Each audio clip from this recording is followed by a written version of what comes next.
कई साथी कह रहे प्रधानमंत्री बन जाओ, प्रधानमंत्री रेस में समाजवादी खड़े हो जाओ। हम तो इतना जानते हैं कि जिसको भी प्रधानमंत्री बनना है वो उत्तर प्रदेश में आ जाओ। और अगर गुजरात से ही कोई प्रधानमंत्री बनता होता तो फिर उत्तर प्रदेश में क्यों आए प्रधानमंत्री? क्योंकि वो जानते हैं कि उत्तर प्रदेश के बिना, उत्तर प्रदेश को जीते बिना दिल्ली की सरकार नहीं बनेगी। इसलिए मध्य प्रदेश के साथियों से मैं कहने आया हूं कि भारतीय जनता पार्टी के लोग बहुत बेईमान हैं, झूठे हैं। जो वादा करते हैं वो कभी पूरा नहीं करते।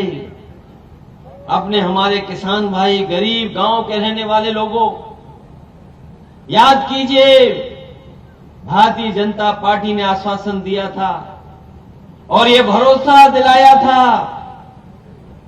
कि वो सत्ता में आ जाएंगे तो हमारे किसानों की आय दोगुनी हो जाएगी। यहां गरीब मजदूर किसान बैठे हैं, उन्हीं के परिवारों की माताएं बहनें बैठी हैं। बताइए, आपकी कोई फसल की कीमत अगर भारतीय जनता पार्टी ने दुगनी की हो तो बता दो हमें आप। और बीजेपी के लोग प्रचार करने लगे कि अब तो माताएं बहनें विधानसभा में भी पहुंच जाएंगी, लोकसभा में भी पहुंच जाएंगी। नारी शक्ति अधिनियम आने के बाद ऐसा प्रचार किया कि हमारी आदिवासी और दलित माताएं बहनें अब तो सदन में सीधे पहुंच जाएंगी। अभी बीजेपी ने सूची जारी की है,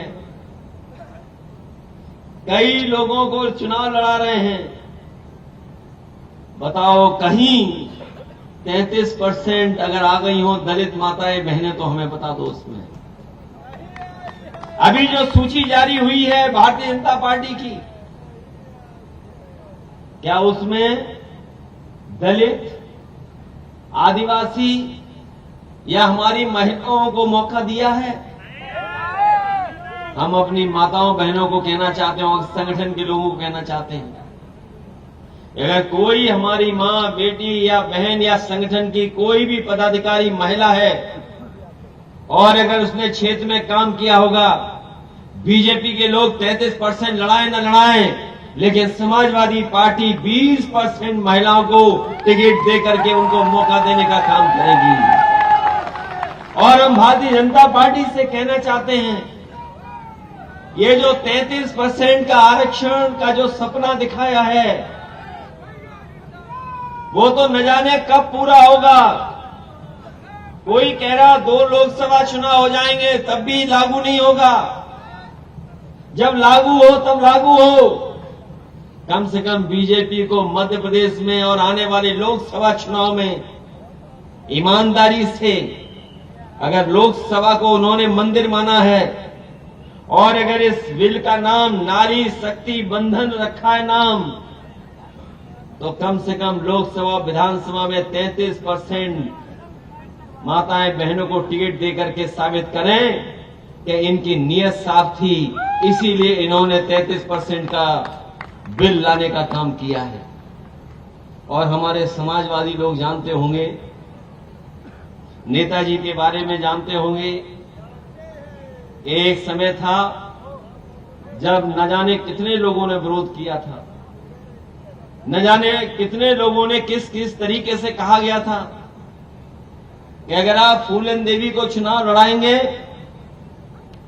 तो न जाने कितना विरोध हो जाएगा आपका।